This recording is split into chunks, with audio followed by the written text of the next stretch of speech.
नमस्कार विद्यार्थी मित्रांनो, मातोश्री एज्युकेशन मध्ये आपलं स्वागत आहे. तर आपण मागच्या व्हिडिओमध्ये शब्दांच्या जाती बघितल्या होत्या. तर त्यापैकी पहिला प्रकार जो आहे हा नाम प्रकार आपण या ठिकाणी घेणार आहोत. सर्वात पहिले आपण नामाची व्याख्या बघणार आहोत. सृष्टीतील कोणताही सजीव किंवा निर्जीव वस्तूंना, पदार्थांना किंवा कल्पनेने जाणवलेल्या गुणधर्मांना दिलेलं जे नाव आहे त्याला आपण या ठिकाणी नाम असं म्हणतो.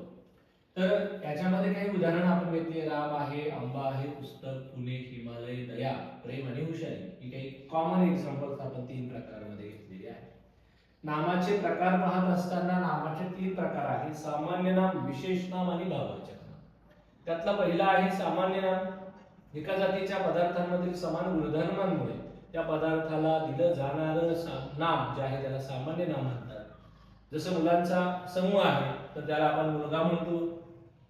शहरांचा समूह असेल तर त्याला शहर, नदी, पुस्तक, झाड ही त्यामधली उदाहरणं आहेत. विशेष नाम ज्या नामामुळे एका विशिष्ट व्यक्तीचा, वस्तूचा, प्राण्याचा बोध होतो त्याला आपण त्या ठिकाणी विशेष नाम म्हटलेलं आहे. विद्यार्थी आहे, विद्यार्थ्यांमध्ये एका मुलाचं राम नाव आहे, राम, तर आपण त्याला विशेष आवाज देतो की राम इकडे ये, तर मग तो राम म्हणजे विशेषण आहे. अनेक पर्वत आहे देशामध्ये, त्यामध्ये हिमालय आहे. अनेक नद्या आहेत, त्यापैकी गंगा नदी आहे. भारतात जगातल्या अनेक शहरांमध्ये, जसं मुंबई एक शहर आहे, जगामध्ये अनेक देश आहेत, त्यापैकी भारत हा एक आपला देश आहे. पुढचा प्रकार जो आहे त्यामधला भाववाचक नाम. ज्या नामामुळे प्राणी किंवा वस्तूमधील गुण किंवा धर्म किंवा भाव यांचा जर बोध होत असेल तर त्याला आपण भाववाचक नाम म्हटलं. जसं कीर्ती, स्थैर्य, जसं चांगुलपणा, आनंद, सौंदर्य, गुलामगिरी ही त्यामधली काही उदाहरणं आहेत. तसं नामाचे प्रकार आपण पाहिजे, जसं नामाची वैशिष्ट्ये आपण पाहणार आहोत. त्यापैकी आहे नाम. नाम किंवा नामपद असं नामाला म्हटलं जातं. नामाचे 3 प्रकार पडतात जे आपण पाहिले. त्याच्यामध्ये सामान्य नाम, विशेष नाम आणि भाववाचक नाम असे 3 प्रकार आहे.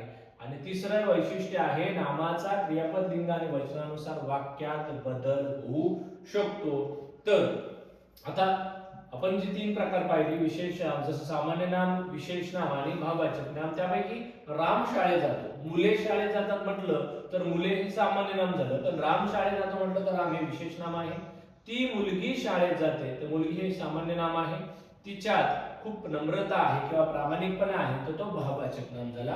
अशा पद्धतीने आपण शब्दांच्या जातीमधला पहिला प्रकार या ठिकाणी घेतलेला आहे, तो आहे नाम.